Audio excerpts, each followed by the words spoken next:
Libro de los Salmos, Salmo capítulo 21. Para el director del coro, Salmo de David. Oh Señor, en tu fortaleza se alegra el Rey, y cuánto se regocijará en tu salvación. Tú le has dado el deseo de su corazón, y no le has negado la petición de sus labios, porque le sales al encuentro con bendiciones del bien. Corona de oro fino colocas en su cabeza. Vida te pidió y tú se la diste. Largura de días eternamente y para siempre. Grande es su gloria por tu salvación. Esplendor y majestad has puesto sobre él. Pues le haces bienaventurado para siempre. Con tu presencia le deleitas con alegría, porque el Rey confía en el Señor y por la misericordia del Altísimo no será conmovido. Hallará tu mano a todos tus enemigos, tu diestra hallará a aquellos que te odian. Los harás como horno de fuego en el tiempo de tu enojo. El Señor en su ira los devorará y fuego los consumirá. Su descendencia destruirás de la faz de la tierra y sus descendientes de entre los hijos de los hombres. Aunque intentaron el mal contra ti y fraguaron una conspiración, no prevalecerán, pues tú los pondrás en fuga, apuntarás a sus rostros con tu arco. Engrandécete, oh Señor, en tu poder, cantaremos y alabaremos tu poderío. Vamos a ir en oración. Nuestro Dios, te damos gracias por este domingo, gracias por este día, Señor, para nosotros es un día único a la semana, un día exclusivo de 7 días. Tu pueblo viene a cantarte, a adorarte, como David acaba de decirnos, que con nuestros labios te cantaremos y alabaremos tu poder. Tu poder ha sido demostrado desde antes de la eternidad y será por los siglos de los siglos. Antes de la eternidad, porque fue a nuestro favor, fue para nuestra creación, para nuestra glorificación, de comienzo a fin. En nuestros labios no ha de cansarse, no ha de detenerse de cantarte y adorarte, porque vemos tu poder en cada instante, en cada segundo, en este mundo levantándole, como dice el autor de Hebreos, que por tu palabra tú sostienes. Vemos tu poder ahí, vemos el poder obrando en cada circunstancia y en cada providencia que nos envías. Ahora queremos rogar que tu Espíritu Santo, que tiene todo el poder para hacer la obra que quiere hacer soberanamente, pueda hacerlo a favor de cada vida, a favor del expositor, en sustentarle y mostrarle la verdad. Permítenos ahora entender y tomar tu palabra en esta mañana con los presentes, y gracias te damos una vez más en Cristo Jesús. Amén. Podemos tomar asiento. Bienvenidos a los que están llegando. Y nos acercamos, hermanos, a nuestros estudios, esta vez al libro de los Salmos, y el capítulo 21 es donde vamos a estar estudiando ya en la lectura leída. Quiero titular esta sección del capítulo 21, Alabanza por la salvación. Alabanza por la salvación. El rey David en el capítulo 20 empieza a orar por el pueblo de Dios, y el pueblo de Dios empieza a orar por el rey, ¿no? Y es que el capítulo 20 y el capítulo 21 hay algo en común. Y el Salmo 21 es la respuesta de las oraciones del pueblo de Dios, que después de haber ido a la guerra. Por eso el versículo 1 empieza diciendo: oh Señor, en tu fortaleza se alegra el Rey. El Antiguo Testamento y el Nuevo Testamento hay un mandato a regocijarnos, hay un mandato a gozarnos siempre.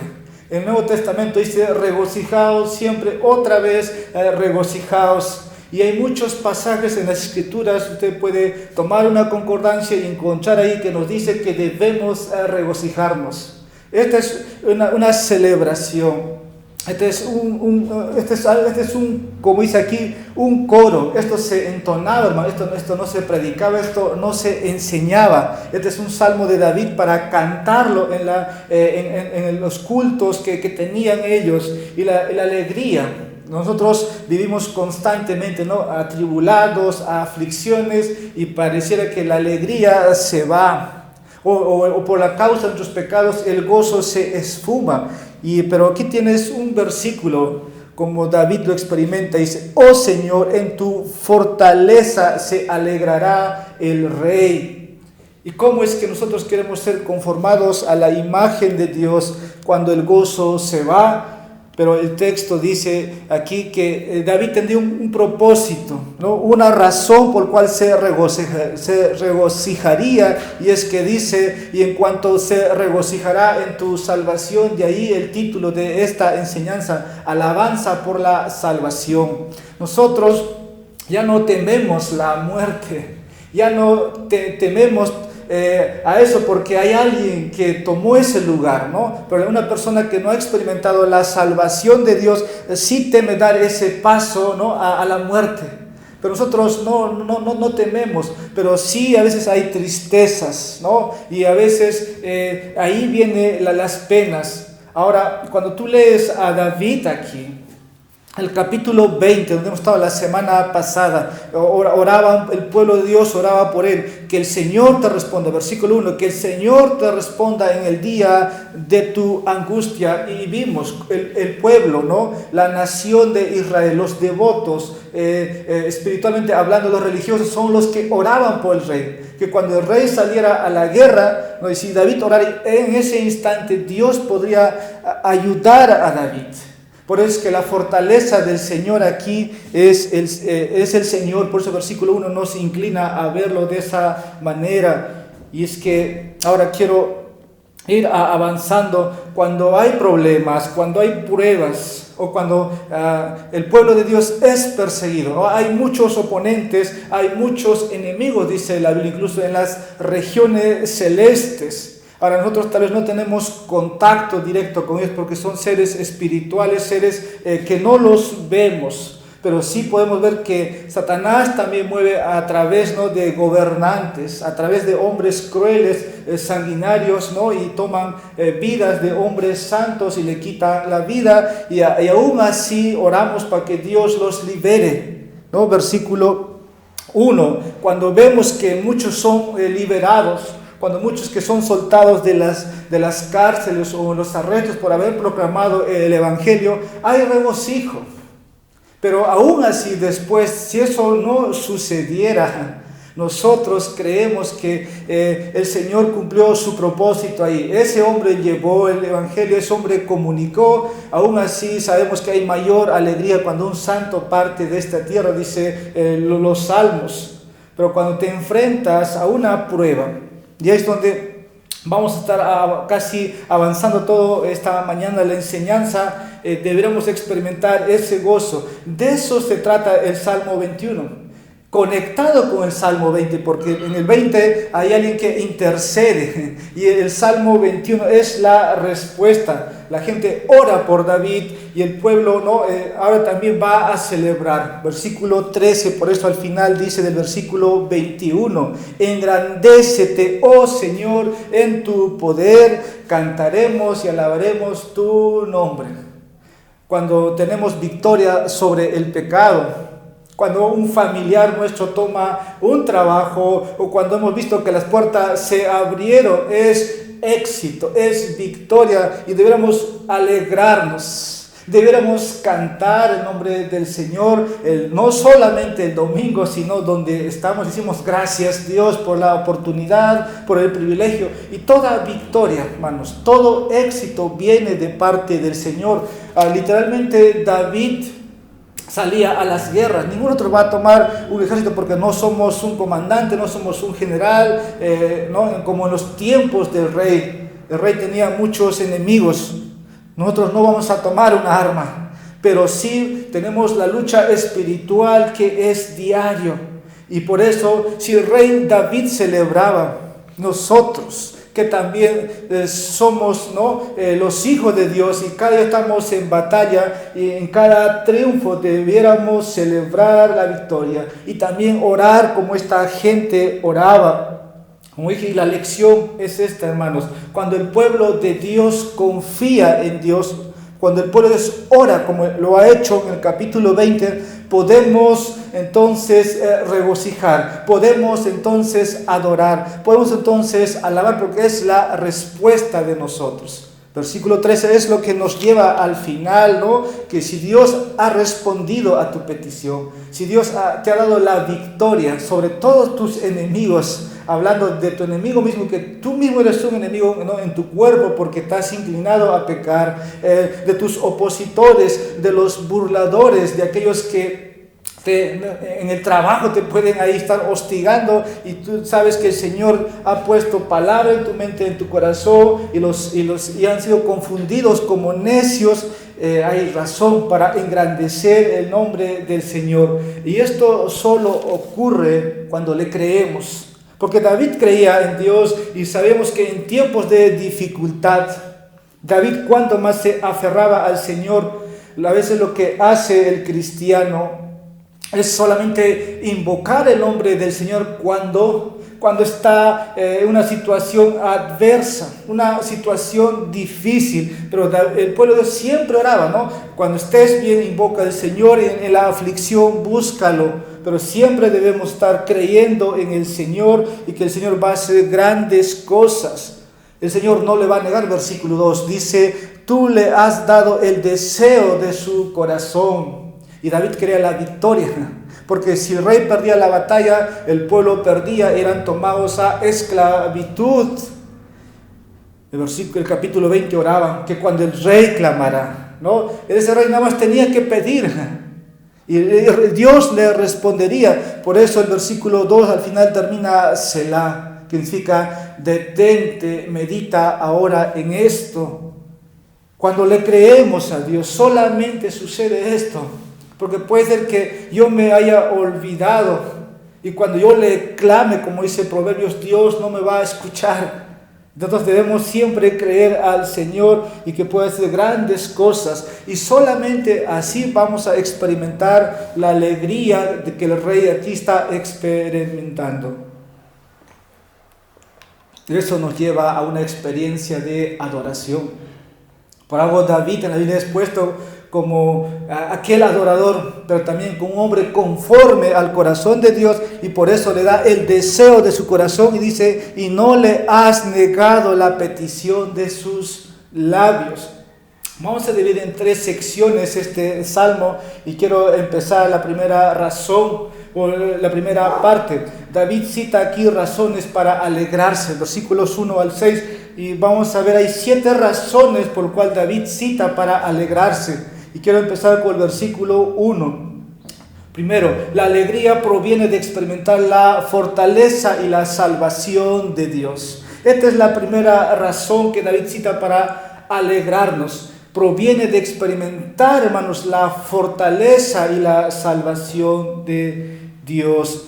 El texto dice: oh Señor, en tu fortaleza se alegrará el rey, y cuánto se regocijará en tu salvación. Y hay varias cosas que podemos aquí pensar y ver cuidadosamente. Primeramente, que la salvación no es tuya, que la salvación es del Señor. Ahora, David experimenta una salvación física, una salvación, ¿no?, contra un ejército físico. Pero la salvación del pueblo de Dios, hermanos, es desde el reino de las tinieblas hacia el reino de luz siendo transferido. Esa salvación indica más poder, porque implicó la muerte de un salvador, de un héroe. No un héroe en la cruz, porque también no solamente va a morir en la cruz, sino va a resucitar. Y la salvación que hemos experimentado es mayor que la de un ejército. Aunque pueden venir ejércitos, ¿no?, a atacar a esta nación, a este país, y Dios sí puede liberar, como no puede hacerlo. Pero la salvación espiritual, lo que queremos, o el pueblo de Dios experimenta primeramente, no es de nosotros.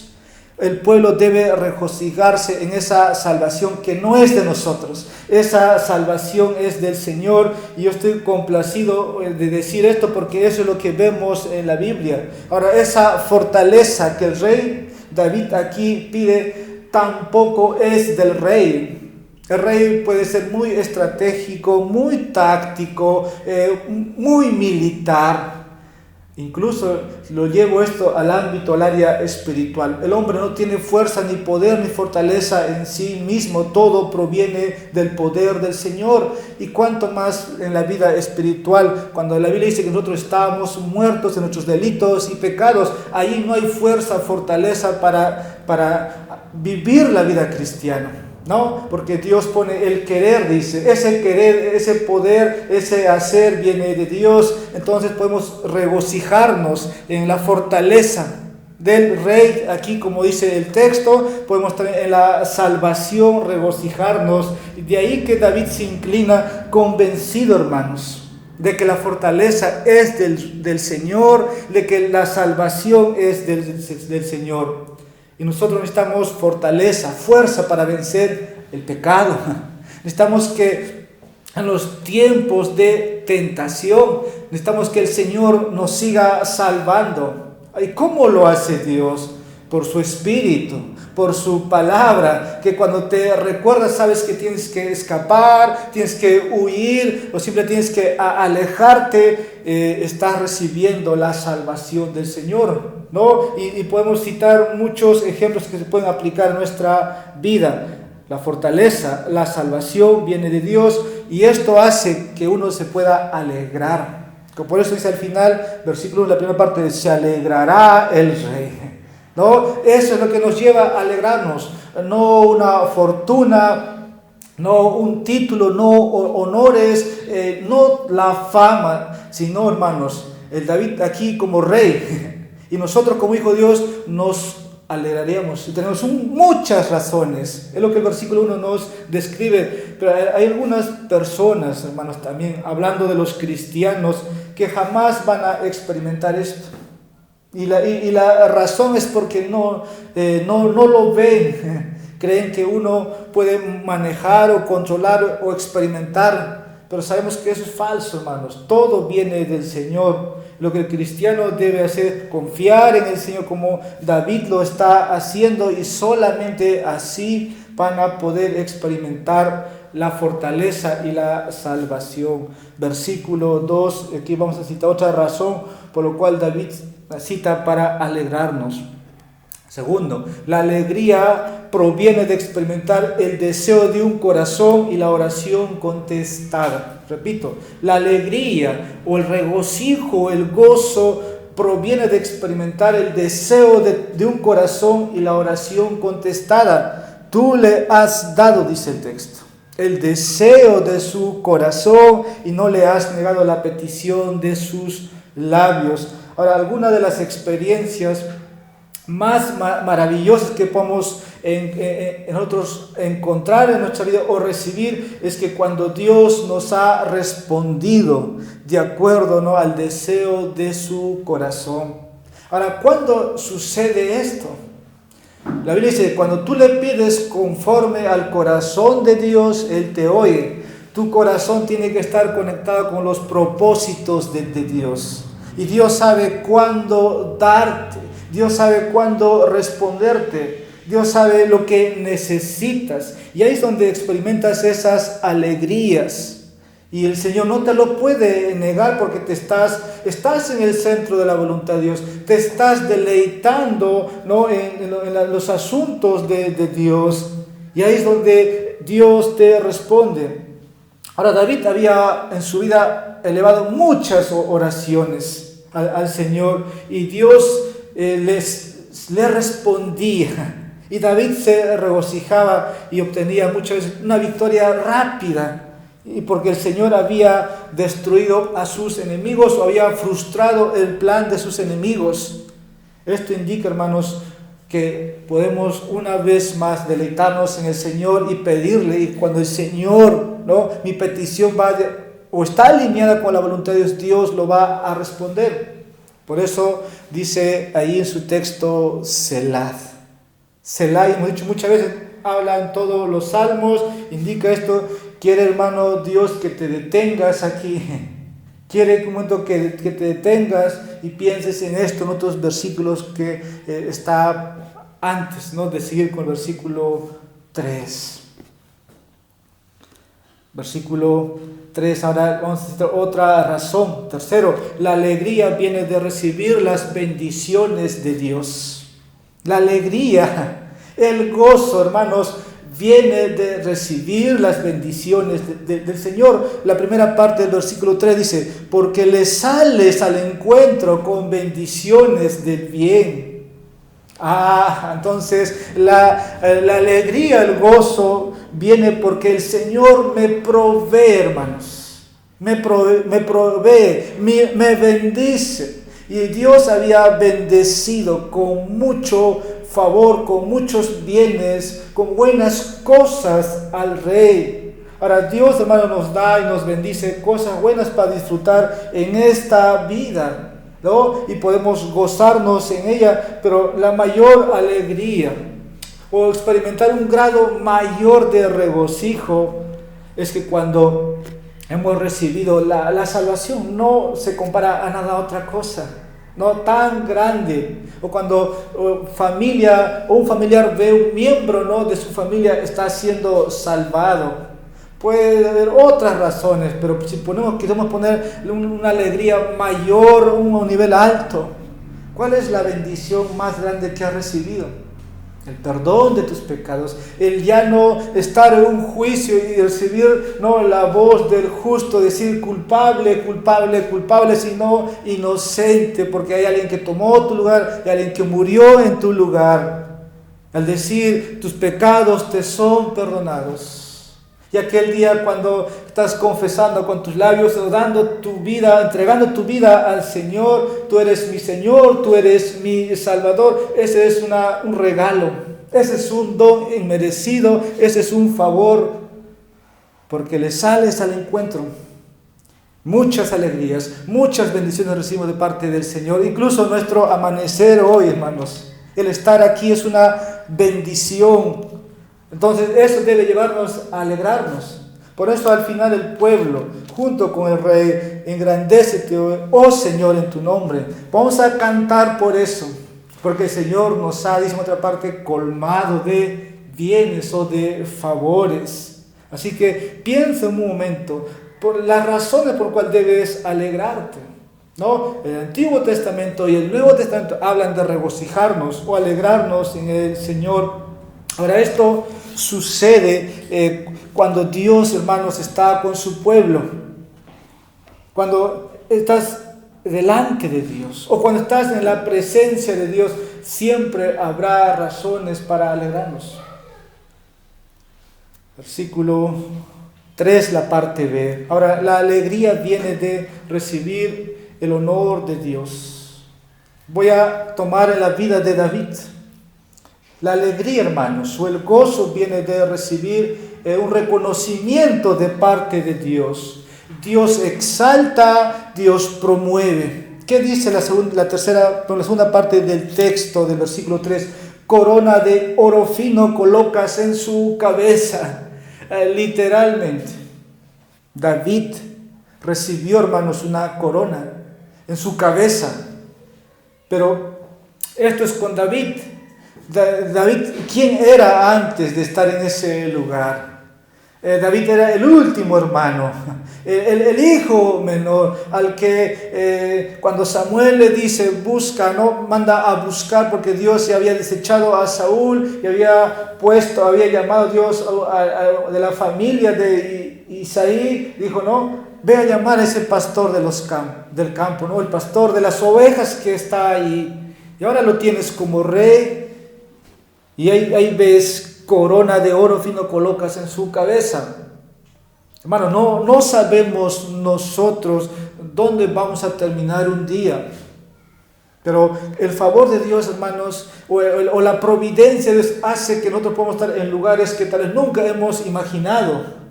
¿no? Y Dios te lleva ahí, Dios te pone ahí. Yo no nací en esta ciudad y nunca pensé estar en esta ciudad y yo no sé si voy a morir aquí o voy a morir en otro lado.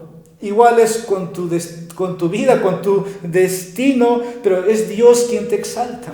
Dios midió, dice, los límites, ¿no?, de nuestro territorio. Sabe por qué has nacido aquí. Y Dios te exalta en un lugar, Dios te exalta delante de hombres necios que desechan la sabiduría de Dios. Dios te promueve, hermanos, a veces en un lugar. Ahora quiero que podamos leer segunda de Samuel, capítulo 12. Segunda de Samuel, capítulo 12, versículo 30. Dice el texto: quitó la corona de la cabeza de su rey, la cual pesaba 1 talento de oro y tenía una piedra preciosa, y fue puesta sobre la cabeza de David, y le sacó botín de la ciudad en grandes cantidades. La Biblia dice que Dios pone autoridades y Dios quita autoridades. Aquí tienes un creyente, un gobernante de una nación. ¡Qué honor! ¿No? ¡Qué honor! Ahora, si tú llevas esto en tu vida, como dije, es Dios quien nos promueve, es Dios que puede hacer que del polvo, ¿no?, del muladar, te dé grandes favores, ¿no? El Señor exalta así, hermanos, a los suyos. Y no tenemos que tampoco tener celo porque muchos querían el lugar de David, o muchos pueden desear, ¿no?, un lugar, un espacio en la sociedad, un espacio en la iglesia. No lo busques por ese lado. Solamente recibe todo lo que Dios te ha dado. Ahora, David pasó de un niño pastor a ser un rey de Israel. Este es un honor, este es un ascenso. Y por eso David se regocijó. Por eso David se regocijó, y nosotros debiéramos regocijar, experimentar, ¿no?, que cuando Dios nos lleva a donde no hemos imaginado estar. Regocíjate. Versículo 4, otra razón. La alegría, hermanos, viene de recibir respuestas a la oración. Versículo 4. La alegría, hermanos, o el gozo viene de recibir la respuesta a las oraciones que David hizo. Versículo 4. Vida te salió y tú se la diste. Uno de los grandes beneficios de la oración, hermanos, es que Dios responde a los suyos. Y aquí tienes a David, ¿no? Vida te pidió y tú se la diste. Largura de días eternamente y para siempre. Pero quiero que veamos la primera parte, hermanos. David ha pedido cosas a Dios, y yo creo que ha pedido cosas específicas, ¿no? Y muchas veces también Dios lo habrá negado, que solamente queda, ¿no?, en la voluntad de Dios, en el misterio de Dios, en la providencia de Dios. Porque a veces nosotros no es que manipulamos a Dios. Dios no es nuestro títere tampoco. Somos nosotros buscando la dependencia, somos nosotros buscando. Ahora David creo que ha pedido cosas específicas y Dios le ha respondido. Vida te pidió. ¿Cuántas veces David se vio ya muriendo o atrapado por su enemigo, o cuando su hijo le estaba persiguiendo, o cuando Saúl tenía la flecha, el arco al frente? Vida te pidió y tú se la diste. ¿Y cuántas veces salimos nosotros de la casa y por un milagro no nos pasó algo? ¿Cuántas veces tú has estado al frente de la muerte, o la muerte te miró y tú dices, fue un milagro de Dios que me salvé? Esa es una razón para regocijarse. Por eso en la mañana cuando salimos debiéramos orar, ¿no?, para irnos a trabajar. Porque si no lo hacemos, creemos que nosotros mismos podemos cuidarnos, por nosotros es engañarnos, es mentir, y es dar la espalda a Dios. Vida te dio, pero piensa en tu vida espiritual, ¿no? Si tú sabes que estás muerto en tus delitos y pecado, y Dios te ha dado vida, piensa nada más en eso. Ahora, Cuando un pecador se arrepiente, Dios le da esa nueva naturaleza, Dios le da esa nueva vida. Y Dios responde la oración porque dice Cristo, al que a Él viene no le echa fuera. Y es la razón por la cual el corazón de David se alegró. La parte B del texto, ahí dice, largura de días. Ahora, aquí, hermanos, la enseñanza es la siguiente. La alegría viene de vivir una vida larga aquí en la eternidad. Probablemente Dios sabe cuántos años te quedan, ¿no? Y si Dios sabe que hoy día es tu última hora que vas a estar aquí, o el último mes, el último año, Dios lo sabe, pero sabemos la vida de David al final cómo terminó, 40 años de rey, murió anciano, murió en días buenos, no sufrió, fue el favor de Dios a David, y no todos tenemos esa misma dirección, pero mientras David estuvo con vida pudo experimentar largura de días, que un día puede ser con muchos días felices haber existido, haber vivido. Cuando Dios, hermanos, nos ha bendecido con una vida aquí, yo creo que es razón para regocijarnos. Pero piensa un poco más, tu vida son delante del Señor como un día a comparación de 1000 años. Piensa en la eternidad.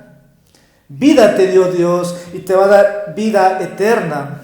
Piensa en la vida eterna. Esa vida eterna proviene de Dios. Por eso aquí el texto dice, largura de días eternamente y para siempre. Y nosotros cuando ofertamos o predicamos el Evangelio, ¿acaso no decimos que Dios da vida eterna? Aquí tienes el texto que Dios promete vida eterna. No solo una vida pasajera, no, vida eterna, hermanos. Y esta es una razón para regocijarnos y David lo hace. Versículos 5 al 6. Quiero que ahora veamos aquí también, hermanos, la alegría viene de darse cuenta de la posición que Dios nos da. La alegría o el gozo viene de la posición que Dios nos da. Versículos 5 y 6. Grande es su gloria por tu salvación. Esplendor y majestad has puesto sobre él, pues le haces bienaventurado para siempre. Con tu presencia le deleitas con alegría. Dios nos da, hermanos, aquí muchos favores, pero sobre todo la gloria de la salvación. Ahora este texto puede dirigirse a la persona de nuestro Señor Jesucristo, porque el honor, la gloria, la majestad se debe ¿a quién? A nuestro Señor. Estos versículos hablan específicamente de Jesucristo, quien es bendito por los siglos. Él es el que logró, Él es el que alcanzó gloria y salvación para nosotros. Grande es su gloria. ¿De quién? De nuestro Señor Jesucristo. Grande es su esplendor, su majestad. David literalmente tuvo gloria, tuvo fama. David tuvo realeza, tuvo majestad, pero cuánto más trasciende la gloria de nuestro Señor bendito. Este versículo nos puede entonces señalar a nuestro Salvador, la salvación que ha logrado. El esplendor y la majestad pertenece solamente a Cristo, quien nos salvó, y esa es una razón para regocijarnos. Tienes un rey majestuoso, un rey que ya venció todo en la cruz.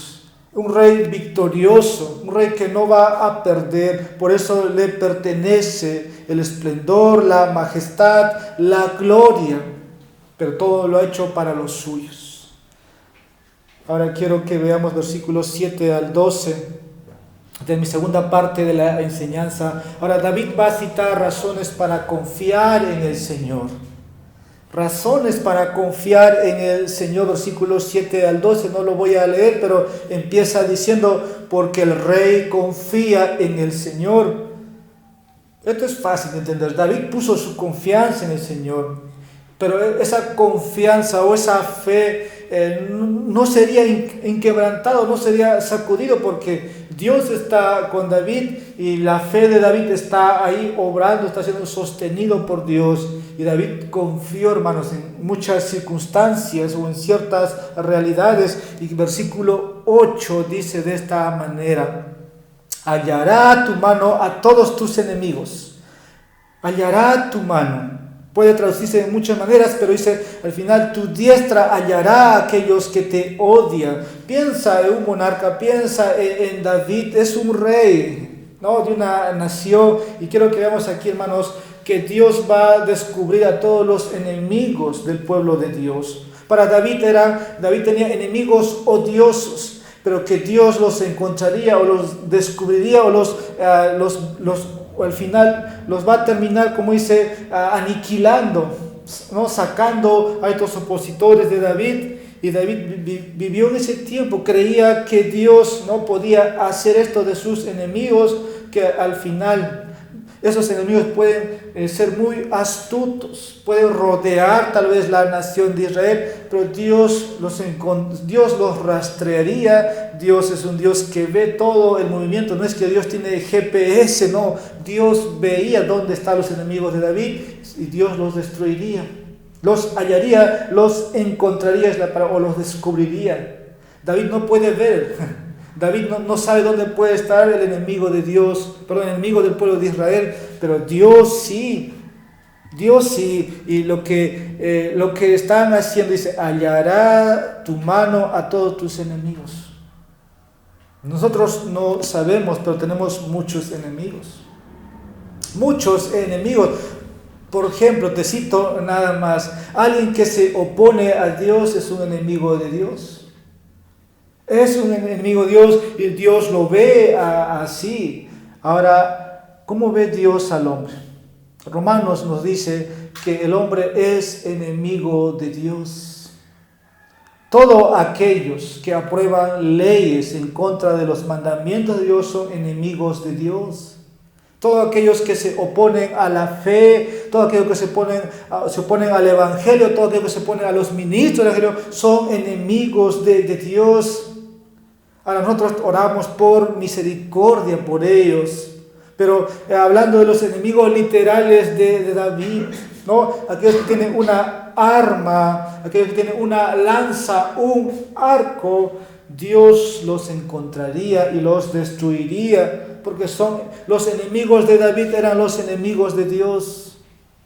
Eso es lo que vemos aquí. Ahora note este término enemigo. Ahora, un enemigo de Dios no solamente está confundido acerca de las cosas de Dios, no. Un enemigo es alguien que se opone a Dios. Ahora, estos enemigos de David odian a Dios. Y David se enfrentó a este tipo de personas. No es que solamente querían la vida de David, sino lo querían destruir, desaparecer. Pero Dios está con David. Había gente que odiaba a David porque David estaba bien con Dios, ¿no? Y puede ser que muchos de nosotros tengamos que no les guste cómo vivimos. Son enemigos de Dios. Y vivimos en estos tiempos, igual que en los tiempos de David, pero David tenía el consuelo de que Dios sabía quiénes eran sus enemigos. Esta es una de las razones para poder confiar en el Señor. Versículo 9. Los harás como horno de fuego en el tiempo de tu enojo. El Señor en su ira los devorará y fuego los consumirá. Dios destruiría a los enemigos de David en su ira. Este es el lenguaje de los salmos. Hermano, este es algo real. Este es algo real. David no creía solamente en un Dios de amor, que hoy día muchos evangélicos, muchas iglesias enseñan que solamente Dios es amor. ¿Y dónde quedó la justicia de Dios? ¿Dónde quedó la ira de Dios? Dios es fuego, dice el autor de Hebreos. Dios es fuego y celoso consumidor. Ahora, David creía en un Dios también justo, ¿no? Que puede reivindicar al rey, que puede darle también justicia. No solamente este Dios es un Dios de amor que muchos pueden en su mente concebir. Ahora el texto dice: los harás como horno de fuego. El Señor dice que la venganza es mía. Piensa por eso, hermanos, en esto. Y por eso que dice también otra parte que Dios no tendrá por inocente al culpable. ¿Y qué va a pasar en el juicio final? ¿Es que acaso tú vas a ser un Dios de amor lanzando al lago de fuego porque Dios no es un Dios de amor? No. Dios es justo y no va a tener por inocente al culpable. Y David cree, hermanos, que Dios puede hacer esto. En el presente, muchos están siendo dirigidos o se están dirigiendo a ese lugar de fuego, como dice el texto aquí. Ese lago de fuego, como Apocalipsis lo pone. Ese lugar. Muchas personas se están dirigiendo que van a arder para siempre, van a experimentar la ira de Dios. Nosotros no estamos ahí, ya no estamos siendo dirigidos a ese lugar de fuego, ya no vamos a experimentar la ira de Dios, porque todo eso pasó en un madero. El Señor aplacó su ira contra su Hijo. Por eso Isaías 53:10 nos dice: fue el placer de Dios quebrantarlo a su Hijo, hacerlo pedazo ahí, para que nosotros podamos escapar de la ira, de la furia de Dios. Ya no arderemos en llamas para siempre, sino que hay alguien que estuvo en ese lugar. Pero estoy diciendo que muchos van a arder ahí, van a experimentar la ira de Dios. Ahora, todo aquel que no ha recibido el Evangelio, aún permanece la ira de Dios sobre ese pecador. Así que el Señor Jesús habló también, o describió este lugar como un horno de fuego, que van a ser arrojados ahí, donde habrá llanto y crujir de dientes. Podemos ir por un momento al Nuevo Testamento, Mateo capítulo 13, versículo 42. Ya estamos avanzando. Dice el texto, voy a dar lectura, Mateo capítulo 13, versículo 42. Y los echará en el horno de fuego. Allí será el llanto y el crujir de dientes. Cristo habla del horno de fuego. Nosotros anunciamos no solamente las cosas buenas, no, también anunciamos las malas noticias. Y las malas noticias es que si no recibe el Evangelio, si no recibe lo que Dios está ofreciendo por medio de su Hijo, es el lugar donde van a estar los impíos, los incrédulos. Ahora, no es que a nosotros nos falta amor, Dios mismo aquí nos está mostrando. Ahora, también hay que pensar, hermanos, cuando hablamos del carácter de Dios o los atributos de Dios, es que también Dios es un Dios lleno de amor, es un Dios también lleno de gracia. Y nosotros hemos experimentado gracia, hermanos, sobre gracia, porque gracia es recibir algo que no te mereces. Vida te pidió el Rey, nosotros no pedimos vida. Nadie es pedido ser creado, nadie es pedido ser salvado, porque no está en nosotros. Es gracia que el Señor ha dado, por eso la salvación es del Señor. Pero también aquí vemos un lado de Dios que es su ira. Ahora, aquellos que son los enemigos de Dios, aquellos que son enemigos de la palabra de Dios, un día van a experimentar la ira de Dios. Versículo 10, seguimos avanzando. Su descendencia destruirás de la faz de la tierra, y sus descendientes de entre los hijos de los hombres. Esto es terrible. No me gusta decir, pero cuando tú lees los salmos, hay un lenguaje donde vas a ver, ¿no? Poesías que afectan tu emoción, que afectan, ¿no? Tu corazón. ¿Cómo es posible? Y tú piensas en un momento, aquí habla, ¿quién va a destruir la descendencia de los hijos de los hombres? el texto, hermano, dice que Dios destruirá la descendencia de los enemigos. Ahora, David cree en esto, que Dios puede destruir completamente a las familias, incluso de los descendientes de las familias. No me es fácil decir a mí, pero estos odiaban a Dios, perseguían a David. Nosotros podemos ver en el presente, hermanos.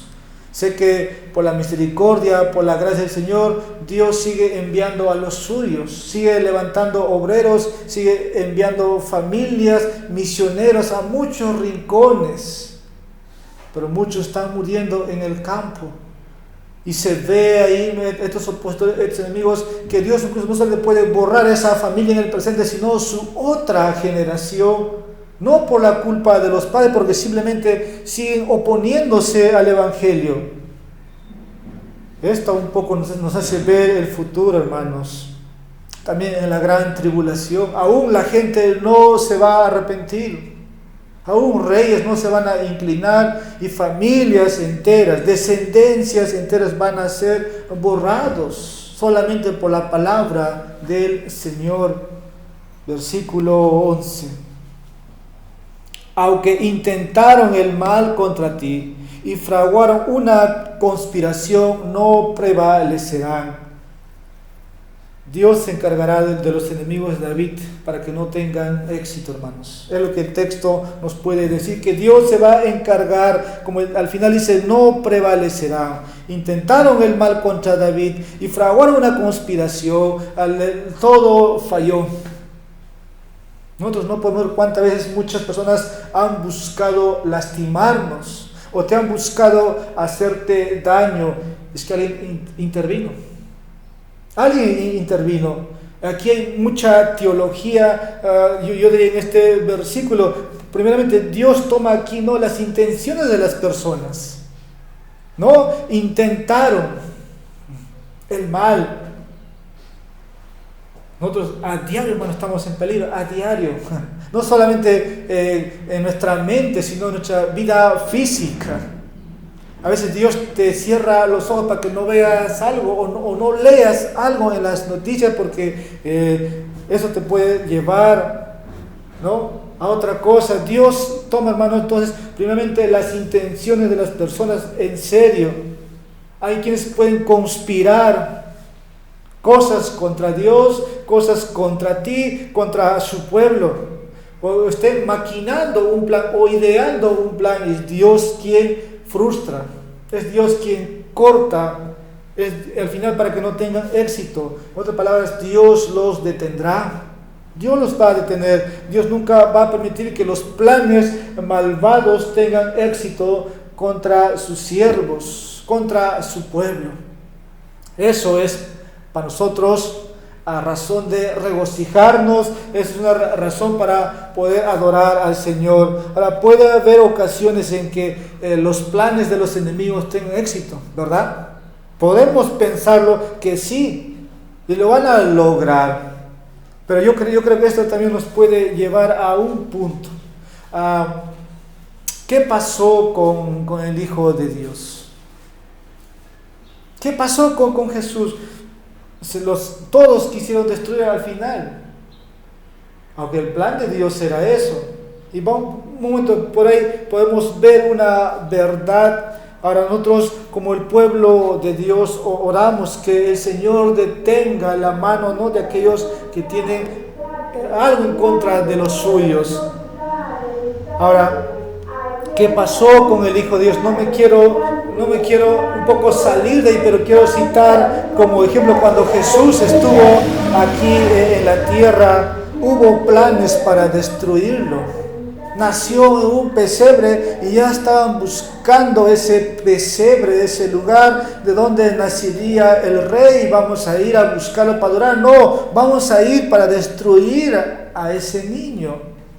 Y Satanás ha estado detrás de Jesús. Incluso ahí tienes la tentación de Jesús, Mateo 4, Lucas 4, de cómo Satanás incluso le dice, no, lánzate, porque el Señor enviará a sus ángeles y te sostendrá. Y tienes la tentación. Y tienes al final de sus vidas, cuando Jesús es llevado a la cruz, tomado por el pueblo, los judíos, los sacerdotes, los fariseos, todos en contra de Jesús, hicieron planes para destruirlo.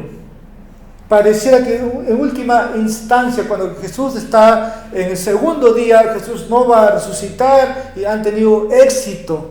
Pero Jesús había anunciado que el tercer día se levantaría de entre los muertos. El plan fue frustrado, pero el plan de anticipado, esto fue el plan de Dios. Pero cuando lo ven clavado en una cruz, dijeron, este es el fin. Porque se ha hecho Dios, o se dice ser el Hijo de Dios. Ahora, cuando ves en la cruz, ahí tienes el plan de Dios. Ahí tienes cómo Dios había dirigido y cómo está orquestando, ¿no?, en la vida de Jesús su plan. Y ese plan significaba nuestra salvación, era la victoria de Cristo. El libro de los Hechos nos dice un poco de todo lo que ha ocurrido. Podemos un momento ir al capítulo 2, capítulo 4, nos dice un poco de todo lo que estaba profetizado en contra de su Hijo. Podemos nosotros pensar, ¿fue el plan de Dios de antemano? Sí, hermanos. Dios había predeterminado, ¿no?, que su Hijo estaría en un madero. Pero cuando tú piensas que todo esto lo que hicieron contra su santo Hijo, ese es el mayor plan, ¿no?, que el hombre pudo haber ideado. No, hermanos, el hombre es responsable, ¿no? Si tú tienes ahí a Pilato entregando, es responsabilidad de Pilato, aunque no encontró culpa en Jesús, aunque tú ves a los ancianos ahí de Israel, ¿no?, allá apresando a Jesús. Fue el plan de Dios, pero esos hombres son responsables delante de Dios por sus pecados. Fue el plan determinado de Dios. El Señor había hecho que fuera así. Hechos capítulo 2, versículo 23. A Cristo, entregado por el plan predeterminado y el previo conocimiento de Dios, clavasteis en una cruz por manos de impíos y le matasteis. Hasta ahí todo se ve en las manos de los hombres, no en este mundo, pero fue el plan de Dios de antemano. Pero ves la victoria, versículo 24, a quien Dios resucitó, poniendo fin a la agonía de la muerte, puesto que no era imposible que él quedara bajo el dominio de ella. El plan de los hombres fue frustrado, pero muchos pensaron que ese hombre no se levantaría. Versículo 33, así que exaltado a la diestra de Dios, y habiendo recibido del Padre la promesa del Espíritu Santo, ha derramado esto que vosotros veis. El Señor, hermanos, tiene el control de todo. En David, muchos habían que estaban conspirando, pero el Señor, hermanos, fraguó y no prevalecieron. Volvemos al Salmo ya finalizando, versículo 12. Dios se volvería en contra de aquellos que buscarían, ¿no?, dañar a David. Si el hombre tiene muchos enemigos, si David tiene muchos enemigos, pues Dios se va a ir en contra de ellos. Es lo que el texto dice. Versículo 12, pues tú lo pondrás en fuga, apuntarás sus rostros con tu arco. Ahora las personas, hermanos, malvadas que planean o atacan a los cristianos, nunca van a tener victoria. Nunca. Aquí el texto nos dice, pues tú los pondrás en fuga, apuntarás a sus rostros con tu arco. Dios nunca va a fallar Dios siempre, al final, hermanos, como dije, va a dirigir, ¿no? Incluso que el resultado, si estaba siendo a favor de ellos, al final va a ser negativo, porque Dios se va a ir en contra de ellos. Si David tiene enemigos, Dios se encarga de los enemigos. Creo que eso es lo que he ido comunicando en estos versículos, porque David puso su confianza en el Señor y Dios va a cuidar a David. Dios va a cuidar de los enemigos que tiene. Ahora, ser enemigo de uno de los fieles como David es algo para que nos podamos pensar, porque Dios está con David. Y el pueblo de Dios, el pueblo está con su Dios. Así que puedes descansar. Ahora, si aquellos que buscan hacerte tropezar van a un día caer, porque Dios va a ir contra ellos. Ese es el mensaje. El último texto, versículo 13, con eso finalizo. Como dije, este sermón está dividido en 3 partes. Ahora, versículo 13 nos va a dar otra razón. David cita razones para adorar. Versículo 13, engrandécete, oh Señor, en tu poder, cantaremos y alabaremos tu poderío. David cita aquí razones para adorar. Empezamos el culto dando lectura a este versículo. Si te has dado cuenta de lo que hemos hablado ya en esta hora, hay muchas razones para engrandecer el nombre del Señor aquí y en las iglesias en este día. Si las puertas de las iglesias hoy se abren, es para que el pueblo de Dios engrandezca por todo lo que Dios en su providencia le ha dado. Note aquí cómo el pueblo de Dios debe responder a esto. Aquí, en este lugar, tenemos que exaltar a Dios. Nosotros debemos levantar en alto el nombre del Señor. Su nombre, hermanos, es sublime. Dios es poderoso. Debemos adorarle, debemos cantarle, debemos reconocer su poder en mí, su poder sobre todo, porque es Dios quien está dirigiendo toda mi vida, está dirigiendo este planeta, los planetas, su mundo.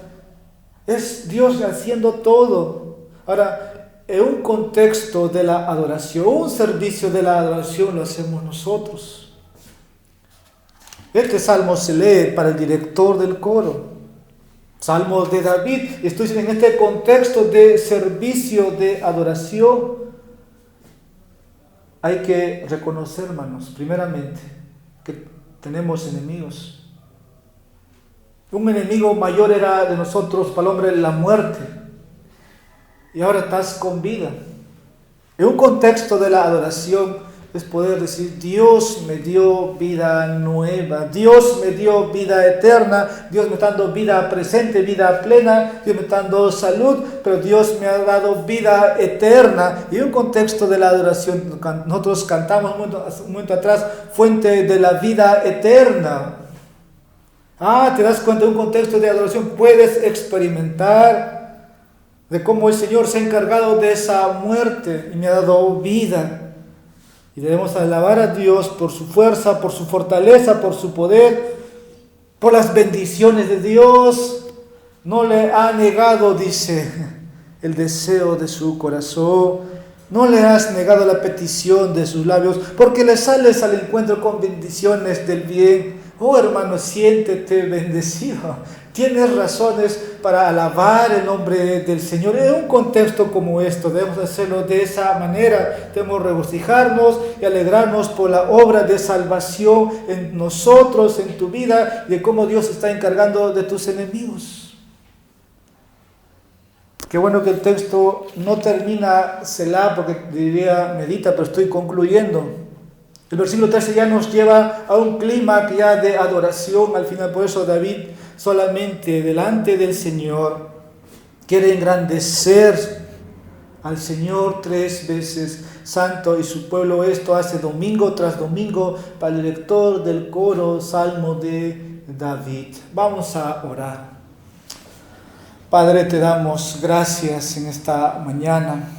Nosotros, por gracias, estamos aquí, por tu misericordia infinita. Nadie merece, Señor, estar delante de ti, porque nuestros pecados son muchos. Padre, una vez más, te agradecemos por habernos salvado, por habernos liberado de la muerte eterna. Hoy, Señor, disfrutamos muchos privilegios. Aun cuando somos infieles, tú permaneces fiel. Padre, pido por nosotros que nos guardes nuestros enemigos, que nos des la victoria cuando te pedimos, que no nos niegues el deseo de nuestras peticiones, como también, Señor, tú salvas, tú socorres a aquellos que se dirigen a ti. El autor de Hebreos nos señala que tú estás instantáneamente, puedes socorrer a los tuyos. Padre, gracias te damos por tu Espíritu Santo que inspiró este Salmo de David, que puede ser aplicable a nuestras vidas y que nosotros domingo tras domingo podamos engrandecerte, reconocer quién eres en medio de nosotros, grande y temible en la gran congregación de los santos. Bendito seas por siempre. Esto te pedimos en nombre de Jesús. Amén.